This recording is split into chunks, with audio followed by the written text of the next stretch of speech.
पाकिस्तान के लिए।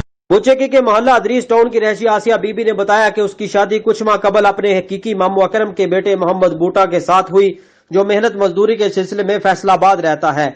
आसिया बीबी ने इल्जाम लगाया कि 28 सितंबर की रात उसका ससुर अकरम उसे जबरदस्ती अंदर कमरे में ले गया और उससे ज्यादती करने की कोशिश की, जिस पर मैंने शोर मचा दिया और अपनी इज्जत बचाई। आसिया बीबी की तहरीरी दरखास्त पर पुलिस थाना बड़ा गर ने मुलजम के खिलाफ मुकदमा दर्ज करके उसे गिरफ्तार कर लिया।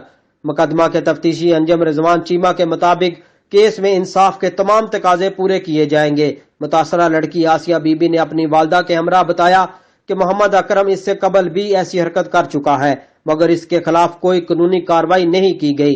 उन्होंने इल्जाम लगाया कि मुलजम और उसकी पुश्त पनाही करने वाले बाअसर अफराद उन्हें मुकदमे की पैरवी से रोक रहे हैं और संगीन नताज की धमकियां दे रहे हैं।